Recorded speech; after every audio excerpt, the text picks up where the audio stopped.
Alright, first thing you want to do is remove these press studs. Just be gentle with them. Make sure you put your fingers nicely underneath and just leverage them up. Don't give them a yank. Because if you yank them too hard, you end up like this one, where it's actually ripped off and stuck on the stud. So you could try and replace them, but it's just better to keep them in a good shape from the start. So just gently pop them off. Generally, I close all my zips because it's just one less bit of fabric that's going to get all bunched up and stuck in a weird place. So just close all those windows up, and you'll find it tucks away better. Go around and zip up all your windows as well from the inside. Same situation as the outside. If you have them zipped up, it's just one less bit of fabric that's going to bunch into an awkward ball and make folding down a bit difficult. So just get them all nicely zipped up, and then you'll have flatter canvas to start packing down. You don't want it all sort of bunching up oddly as you're packing it down. When it comes to these side wings, what I find is that if there's ever an issue folding up the camper, it's to do with too much canvas or thickness around sort of this area. So what I generally do is have this bar from the bunk flipped over so that it's further on the outside, so when we flip the whole clamshell over, that extra thickness will be over here in the middle, not at our pinch point. And then I throw this mattress on top, and then again, when you've got the thinner little seat cushions, again I pack those over near the edge. And look, I mean, they might move as you try and flip the whole clamshell over,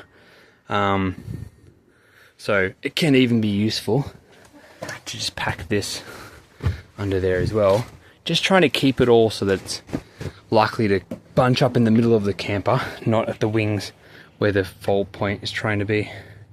Now, I've just had this set up in my driveway, so I haven't put these bars in anywhere near smoothly or angled correctly as I would if I was camping, to keep the wind from collapsing everything. But we're going to take those down, so that's the next thing you want to do. And I think normally I'd only have 2 at the end there, 2 on either side. I may have just had a spare one inside the camper, so I just threw it up the end to keep the rain off the other night, stop the canvas from sagging, which is one of the main reasons you want those bars on. One is wind, but sagging rain, it'll eventually maybe drip through the camper if it's just sitting there in sagged canvas for a long time. I mean, probably not, but having a bit of extra structure, which is why you wouldn't put the bars so poorly like this. You know, you want them so that it's going to help the rain roll off, which sometimes can even be done by just make sure you lower even your corners a tad so the rain just falls off. But look, yeah, I've never had water come inside, so well weathered canvas and it will never leak. On the bars, obviously just always have this facing down, not up, just a little bit less chance that one day it's going to somehow puncture your canvas. So I'd always have them on the underside. So obviously just loosen them up, pop it off, and when you are putting these on or off, just be careful, I reckon, never to let these plastic corners sort of scrape along top of this canvas, because especially if you're trying to put your bar on and then maybe it's a bit sort of seized or stuck in the middle, if you're in here sort of forcing it apart and all of a sudden it punches out, either vertically up into the roof or sideways along the roof, I reckon you'll put a rip in it. So I'd always sort of make sure you're just working gently with these at a lower level, and don't get to the position where you're sort of possibly sharp edging your pole across your canvas, either packing up or setting up. As you're packing down your side, what I generally find works well is don't leave this stuff sort of elevated. Pack it down, because again, what you got to remember when you're closing this up, you don't want lots of bunched up fabric here.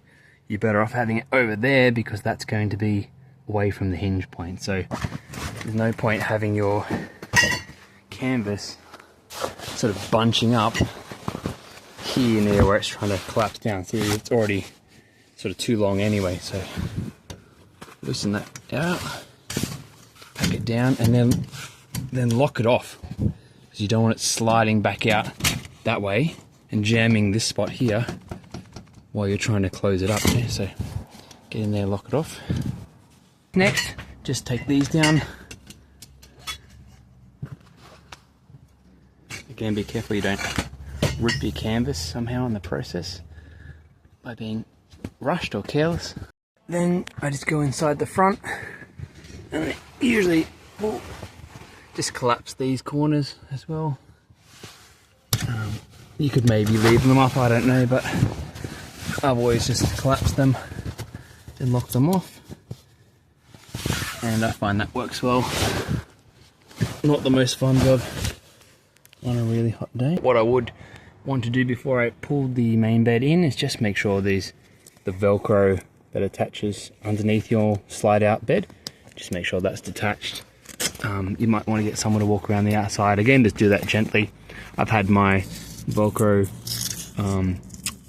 come off from under here, but nothing a bit of suitable glue from Bunnings and some new Velcro couldn't fix. And then we were back and flying. I didn't have this set up properly, it was in my driveway, so I didn't show this before, but you would normally have 4 of those poles inside. One would go there, but obviously with all of that properly extended and properly raised. The other one would go in that corner, the back corner, and the other back corner. That would keep your wings firmly out, as well as you're obviously going to have the supporting bars along the top that we took down, but you've got these kind of corner ones as well, so there should be 4 of those inside your camper. Normally end up with these bars at the end. Obviously our 6 bars from inside, I had 7 because I had 3 up there, but I must have pinched one from the annex.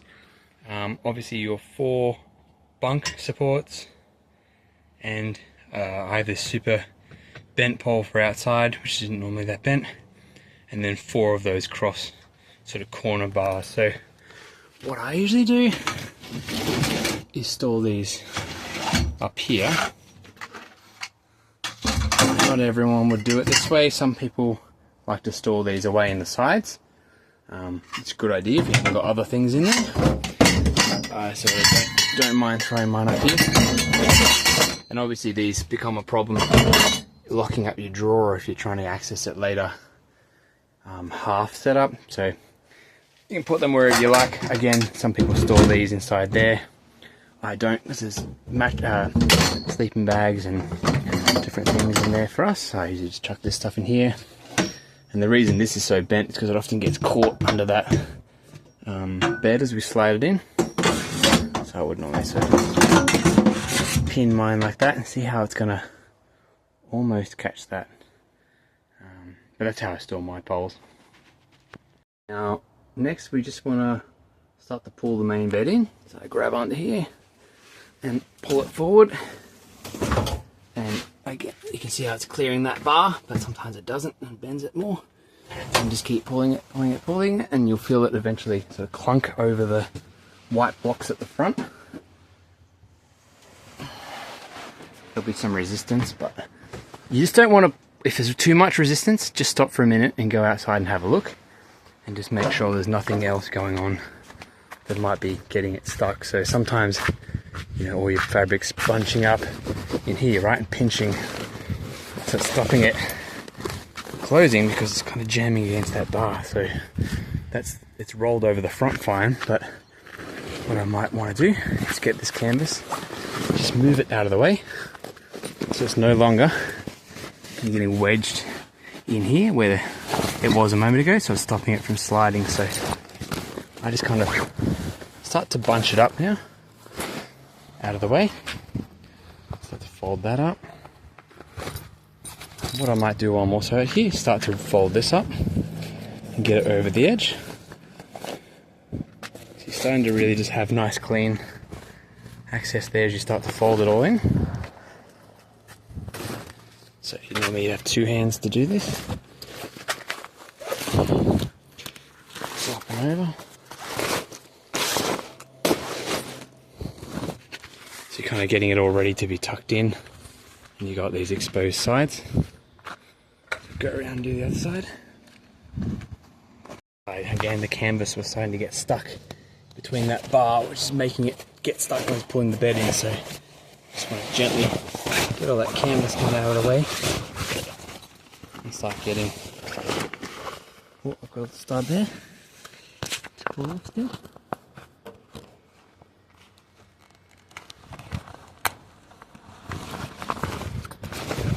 Put that over.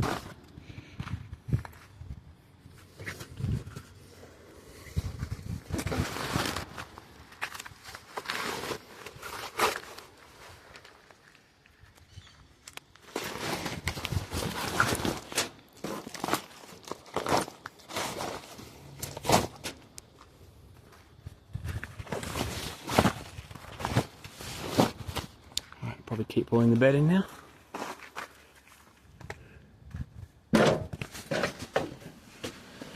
Yeah, see how there's no resistance now?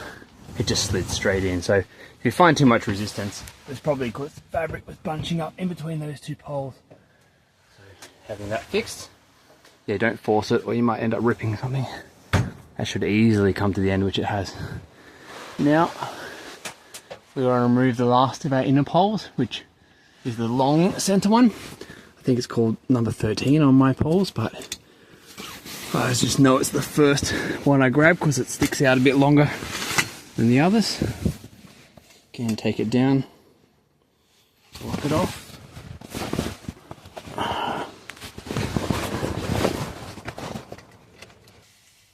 Pop you in there. And obviously it always sticks out a bit longer, so pretty easy to know that's the first one you grab when you open the camper back up. So your tent will look a bit like this now. What I do again is I usually get the door and I think with the door I don't always close the zip because you can see that it's not really, it's actually probably going to be a little bit problematic if I try and make the door close. So I think I've got it, there you go, on one side, but I think generally I just leave it sort of one side open just to stop the canvas from pulling. So what you want to do now is, again, try and avoid any bunched up fabric sort of from here to there. Try and get as much as you can in the middle. So we normally pack this down with double this thickness. So there'll be this mat, and then we'd put some 4x4 mats. Deflated, all the air squeezed out of them, so they'd raise it about another that much, and we have no trouble packing it down with those on top. So what I normally do is just come up here, and so that's the edge of my camper there. So you just want to try and make sure your mattress is not hanging over the edge, which is not. My mattress ends there, and then the fold point is there. So I'm just going to try and tuck as much of this canvas towards the center as possible. And there's a bar there. So you don't want to have all this canvas somehow sort of wrapped underneath this bar, making it really chunky. So right now I can see a chunky spot, but it's on top. And I can pull it towards the center of the camper so it's not getting bunched up right here where it's also trying to flip and clamshell close. So that's why you don't have this stuff tucked under your bars, because then you can't access it to sort of pull it towards the center. So that's pretty good on that side. So all this kind of canvas in here, see how it's starting to bunch up in there? That's going to be a problem. So it's sort of stuck on something. Oh, it was stuck underneath the bar, see? Stuck underneath my side bar here. So now I've yanked that free gently, I don't want to rip it. I'm pulling it all back towards the center. So as much as possible, the canvas is not bulking up at the sides, more bulking up in the center. And that's my first bar there. So you can tuck, I suppose you could tuck some canvas under that bar, you just throw it on top. again, because it makes it easier to grab it and move it around if it's bunching up. So there's my bar there, and there's no mattress hanging off the edge. Forgot to do is lower the very first rear bracket, which is probably not that big a deal, to be honest. Probably would be absolutely fine, but what you might find is that this bar is now sitting on the other bar, which is the next one along. So they're sitting on each other and stacking up double the height there. So I would say unlock it, push it down on both sides. It's going to be a bit hard because I closed my door on this side.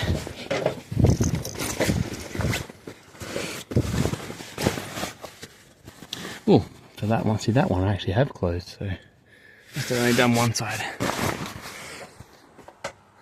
Now I can pull that back, lock it off, and now I don't have this bar sitting. The next bar's up there now, and this bar's here. But before they were sitting on top of each other, so it's probably double the height I'm going to have at this pinch point. Alright, now you can see most of your canvas as much as possible is kind of bunched in towards the center, and you've got sort of clear wings all the way around. So we'll go over to the left side and start to close that up. Now one thing I always check is looking through there and just try and see whether you've got any canvas sort of stuck under there, but we can have a look in a minute as we start to push it up. So a little bit heavy to do this one-handed, but we'll do it. Okay, as it's going up, I usually have a look under here. Never put your fingers in there. You can see that canvas is starting to bunch up a little bit in there. So what I'd normally do is just have a stick handy or something. I'd never shove my fingers in there, or never shove a really sharp peg. I just get a little stick or something and just shove that canvas out of the way, just so it doesn't sort of pinch. You can see it's not really pinching anyway, and my foam's obviously got to be replaced, so it's not a big deal, but there's a bit of canvas in there.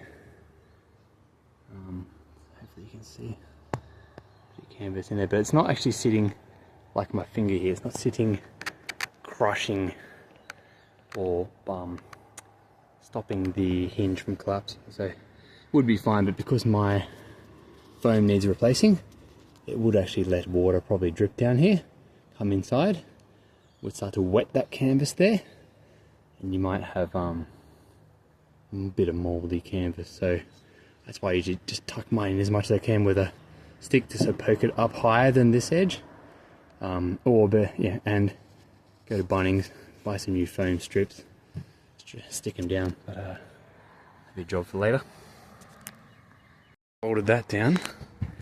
Usually I come around the front and my struts are still good, my gas struts, so there's no risk of my arm getting crushed here or anything. Just tuck a bunch of this fabric up there, and then generally I go stand up on my camper to close it down, just because the body weight helps get it down. But I can already see from this side, as I'm just pulling it down, it's already where it needs to be, see? So there's no issue. If it's kind of only getting to, there, and you're really just not able to get it any lower, I would say you probably got bars, sitting on each other, or fabric really squished up against the edge. So you should really have no trouble getting it pretty much level without even jumping on top. But I'd normally go around the front, maybe climb on top. Well, obviously my fabric's come out again. That last bit of fabric in there, get that in there, get this in there. And like I said, sometimes with the extra mattress, I've really got to stand on it, but that just goes down no trouble at all, and then we just lock it off. easy. So you don't want to be forcing it. If you're really finding it's not getting down, it's probably just lots of this fabric here, just really bunched up here at the edge where you've got that bar, maybe your two sort of center bars across and bunching. But you really should have no trouble. So brush this up with one arm.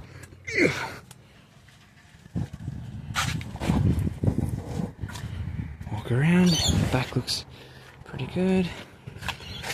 No fabric bunched up in there. A little bit of fabric bunched up here. Put that under. Then I just step in. Step up. At the top. Push your fabric. I'm going to close this side, so push that fabric in.